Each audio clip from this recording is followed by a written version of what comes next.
사사기 15장. 얼마 후 밀을 수확할 무렵이었다. 삼손은 염소 새끼 한 마리를 가지고 처갓집으로 내려갔다. 삼손이 자기 아내의 방으로 들어가겠다고 하자 장인이 그를 가로막고 나섰다.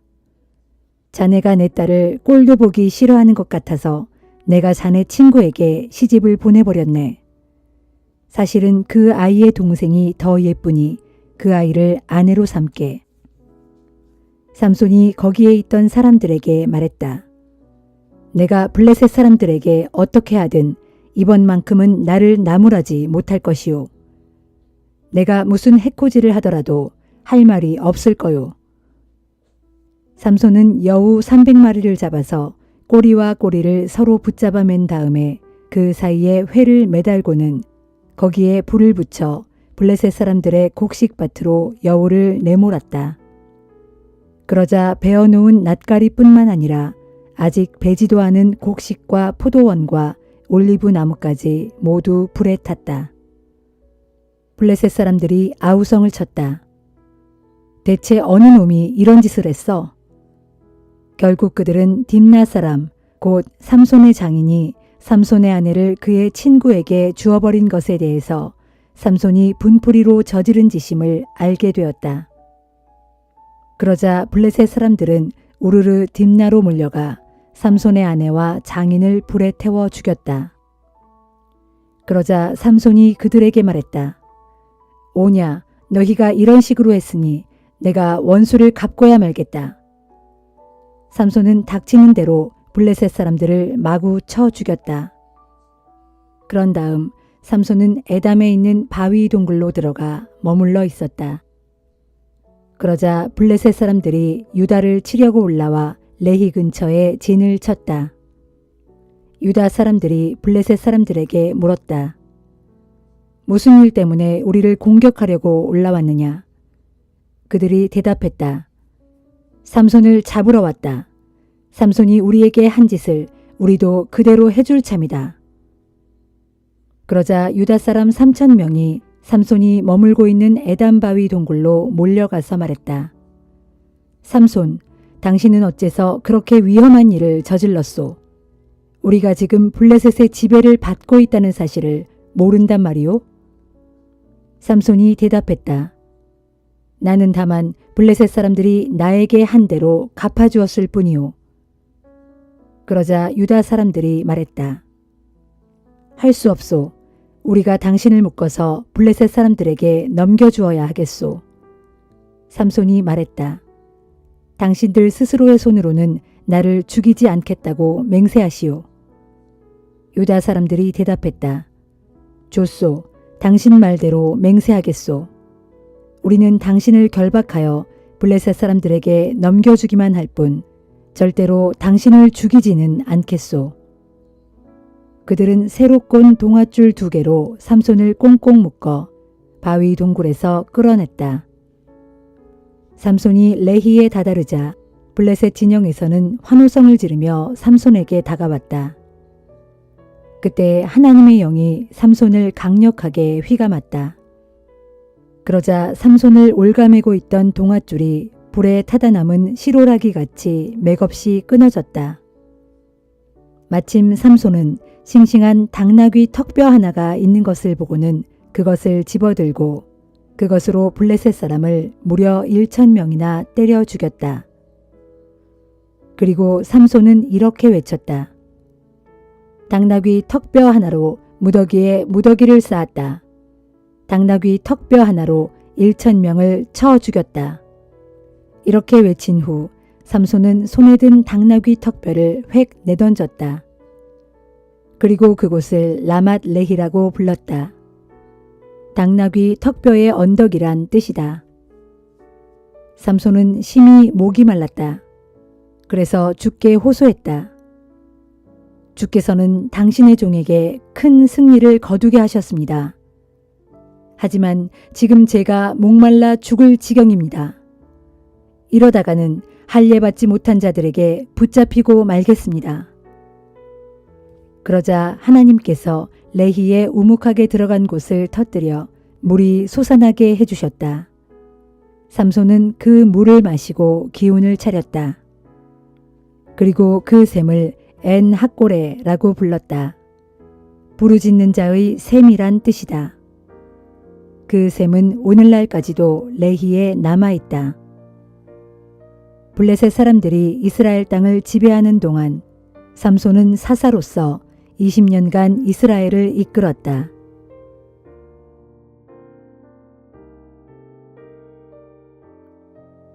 사도행전 19장. 아볼로가 고린도에 있는 동안 바울은 위에 있는 갈라디아 지방과 부르기아 지방을 거쳐 육로로 에베소에 도착했다. 거기서 바울은 몇 사람의 제자를 만났다. 바울이 그들에게 물었다. 여러분은 믿을 때에 성령을 받았습니까? 그들이 대답했다. 아닙니다. 우리는 성령이 있다는 말조차도 들어보지 못했습니다. 바울이 또 물었다. 그렇다면 여러분은 무슨 세례를 받았습니까? 그들이 대답했다. 세례 요한의 세례를 받았습니다. 바울이 말했다. 세례 요한의 세례는 회개의 세례입니다.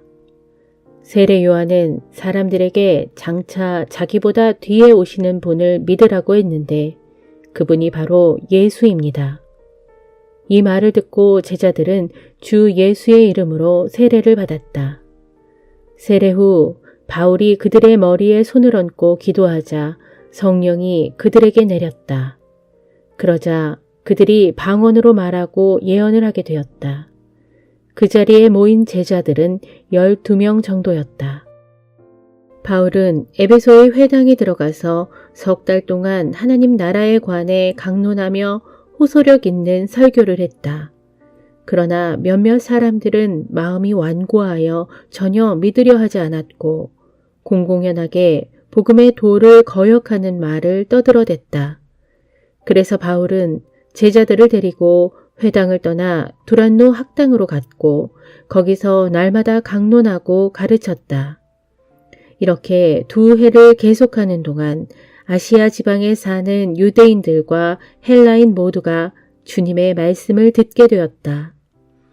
하나님께서는 바울의 손을 통해 놀라운 기적들을 행하셨다. 심지어 사람들이 바울의 몸에 닿았던 손수건이나 앞치마를 가져다가 그것을 병자들에게 갖다 대기만 해도 그들의 병이 낫고 악한 영들이 떠나갔다. 그런데 악령을 쫓아낸다면서 곳곳을 떠돌아다니던 유대인 몇 사람이 주 예수의 이름으로 귀신을 쫓아내려고 시도했다. 그들은 귀신 들린 사람을 향해 바울이 전하는 예수의 이름으로 명하노니 나가라 하고 말하곤 했다. 유대인 제사장인 스게와의 7 아들들이 이 같은 일을 행하고 있었다. 어느 날 악령이 그들에게 말했다. 나는 예수도 알고 바울도 안다. 그런데 너희는 도대체 누구냐? 그러면서 귀신 들린 사람이 그들에게 와락 덤벼들어 때리는 바람에 그들은 몸에 상처를 입고 옷을 발가벗긴 채 주랭랑을 쳤다. 이 소문이 에베소에 사는 유대인들과 헬라인들에게 알려지자 그들은 모두 두려움에 사로잡혀 주 예수의 이름을 기리며 찬양했다. 그리고 믿음을 갖게 된 많은 이들이 찾아와서 자기들의 악한 행위를 솔직하게 고백했다. 또 마술을 행하던 사람들은 자기들의 두루마리 책을 모두 가지고 와서 여러 사람이 보는 앞에서 불살랐다. 그렇게 불살은 책값을 계산해 보니 5만 드라크마에 달했다. 이렇게 해서 주의 말씀이 더욱 힘있게 점점 널리 퍼져나갔다. 이런 일들이 있은 후 바울은 마케도니아와 아가야 지방을 거쳐 예루살렘으로 올라가기로 마음먹었다. 바울은 내가 예루살렘에 올라갔다가 로마에도 꼭 가봐야 하겠다 라고 말했다. 바울은 자기를 항상 도와주는 디모데와 에라스도를 마케도니아로 먼저 보낸 뒤 자신은 얼마 동안 더 아시아 지방에 머물렀다. 그 무렵 에베소에서는 사도들이 전한 주님의 말씀으로 인해 큰 소동이 일어났다. 아데미 여신의 모형 신전을 만드는 데메드리오라는 은세공업자는 직공들에게 적잖은 돈벌이를 하게 해주는 사람이었다. 그가 직공들과 그 일에 관련된 모든 사람들을 한자리에 불러놓고는 말했다. 여러분, 아시다시피 우리는 이 사업으로 돈벌이가 꽤 괜찮았었습니다. 그런데 여러분이 듣고 또 보시는 바와 같이 저 바울이라는 작자가 사람의 손으로 만든 것들은 결코 신일 수가 없다고 말하고 다니는 통에 우리 장사가 아주 큰 타격을 받게 되었습니다. 여기 에베소뿐만 아니라 아시아 지방의 거의 대부분이 이런 실정입니다. 이 일을 이대로 방치해두면 우리 사업의 평판이 크게 나빠지게 될 뿐만 아니라 위대한 아데미 여신의 신전이 그 영향력을 잃게 됩니다. 아시아 지방은 물론 전 세계에 걸쳐 숭배되었던 아데미 여신의 위신이 땅에 떨어질 심각한 위기에 처해 있습니다. 이 말을 듣고 모인 사람들은 크게 화를 내면서 큰 소리로 외치기 시작했다. 에베소 사람의 위대한 여신, 아데미 만세! 소동과 혼란은 순식간에 도시 전체로 번졌다. 사람들은 바울과 동행했던 마케도니아 출신의 가이오와 아리스다고를 붙잡아 일제히 원형 극장으로 몰려갔다.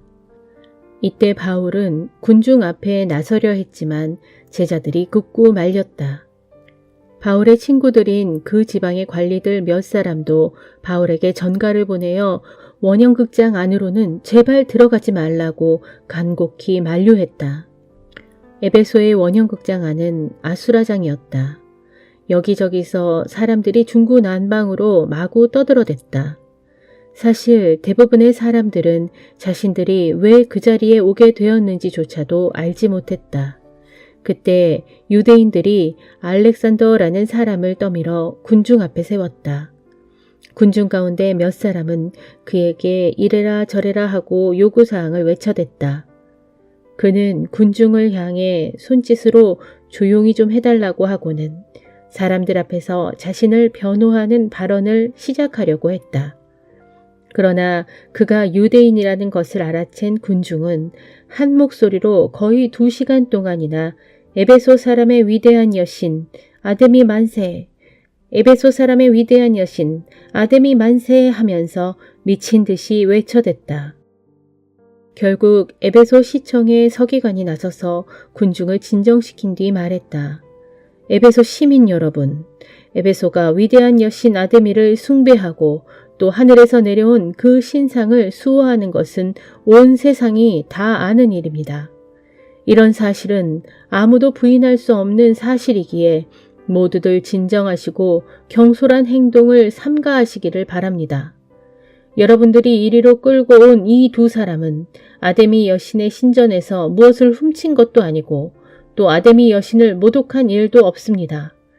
그러므로 데메드리오와 그의 동료 직공들은 불만이 있다면 그 사람들을 정식으로 고소하도록 하십시오. 에베소의 법정은 항상 열려 있고 거기에는 재판관들도 있습니다. 그 밖에 여러분이 제기하고 싶은 사안들이 더 있거든 그런 것들은 공식적인 정식 집회에서 안건으로 다루어야 할 것입니다. 사실 오늘의 이 사건은 소요죄로 고발될 수도 있습니다.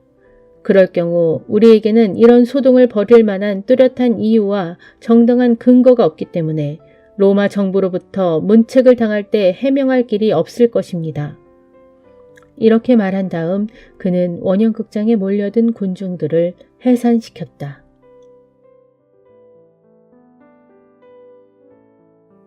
예레미야 28장. 같은 해 곧 시드기야가 유다 왕이 되어 나라를 다스린 지 오래되지 않은 때인 그의 통치 4년째 되는 해의 5월. 기브온 출신의 아술의 아들 하나냐가 주의 성전에서 제사장들과 모든 백성들 앞에서 내게 말했다. 전능하신 만군의 주 이스라엘의 하나님께서 내게 이같이 말씀하셨다. 이르시기를 내가 바빌로니아 왕의 멍에를 꺾어버렸다. 그러므로 바빌로니아 왕 느부갓네살이 이곳 예루살렘에서 약탈하여 바빌로니아로 옮겨간 성전의 모든 기물들을 내가 2년 안에 이곳으로 다시 가져오겠다. 내가 또 바빌로니아로 끌려간 유다 왕 여호야김의 아들 여고니아를 비롯하여 유다의 모든 포로들을 이곳 예루살렘으로 다시 데려오겠다. 그것은 내가 바빌로니아 왕의 멍에를 꺾어버렸기 때문이다. 이것은 나 주의 말이다 하셨습니다. 그러자 예언자 예레미야가 성전에 모인 제사장들과 모든 유다 백성들이 보는 앞에서 예언자 하냐냐에게 대답하였다. 아멘. 주께서 진실로 그렇게 해주시기를 바랍니다.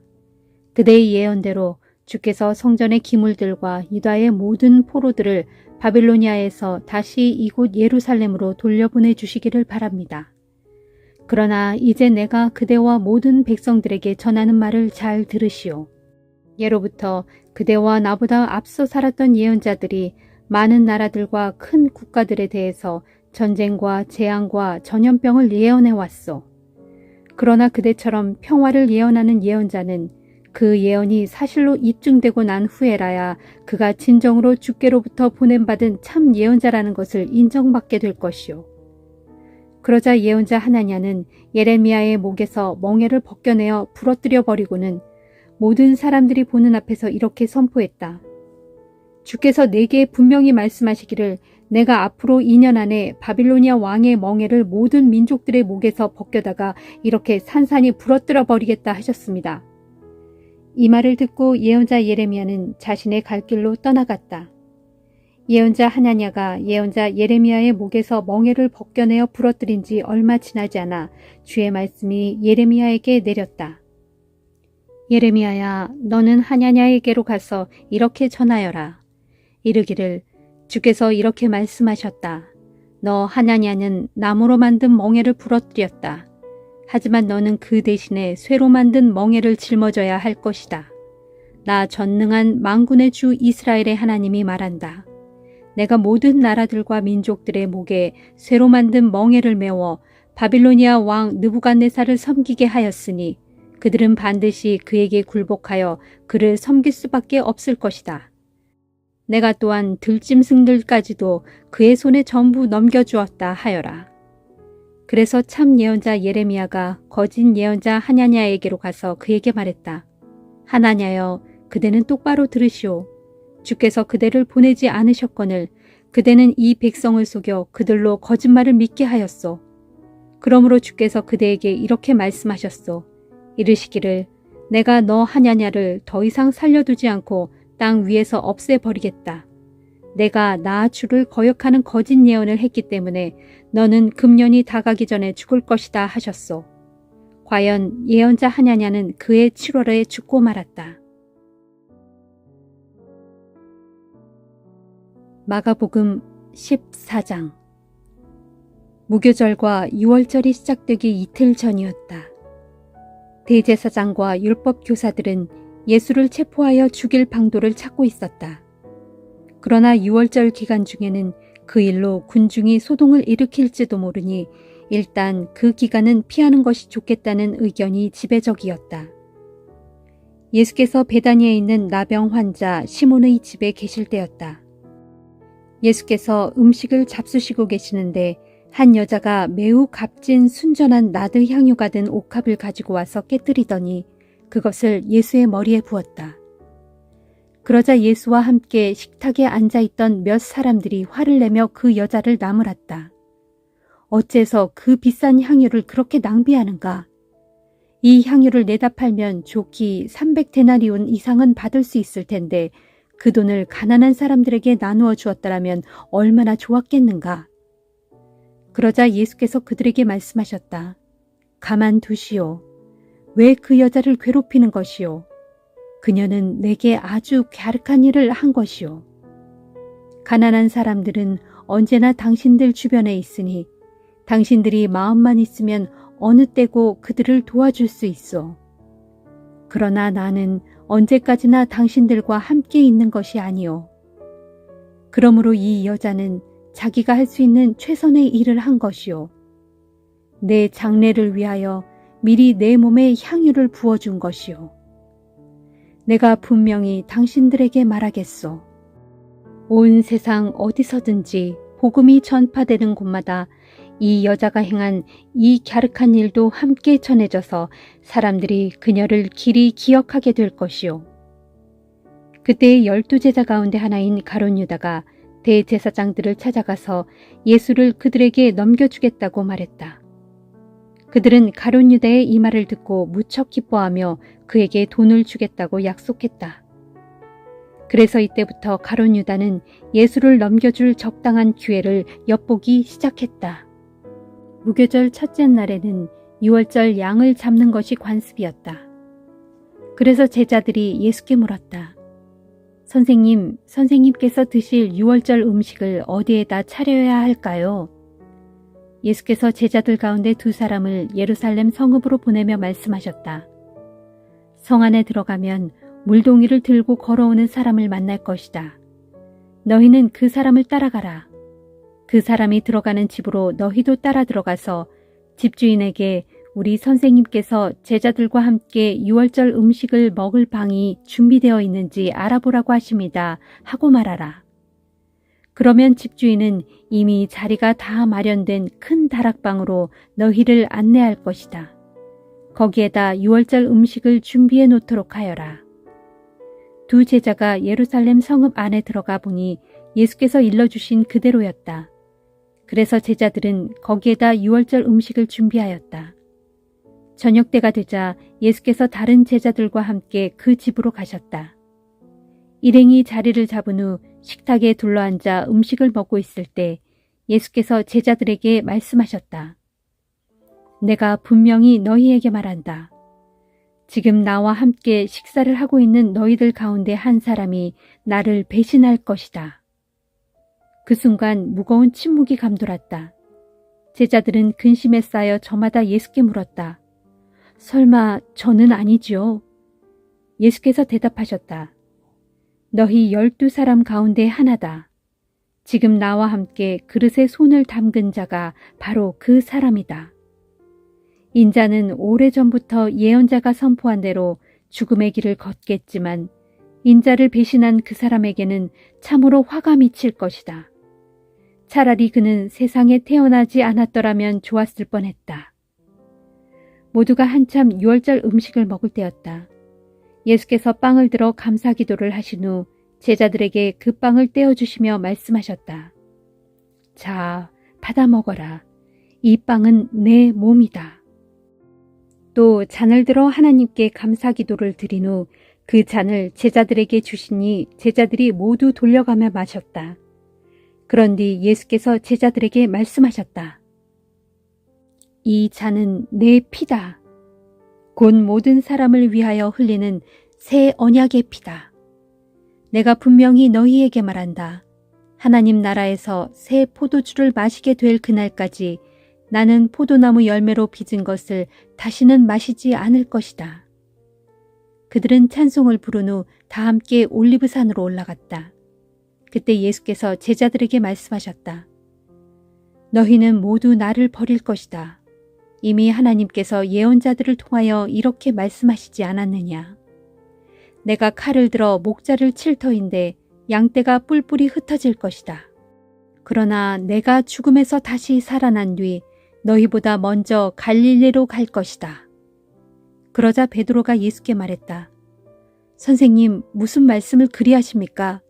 다른 사람들은 다 주님을 버린다고 할지라도 저는 절대로 주님을 버리지 않겠습니다. 예수께서 베드로에게 말씀하셨다. 아니다. 오늘 밤에 닭이 2번 울기 전에 너는 3번이나 나를 모른다고 부인할 것이다.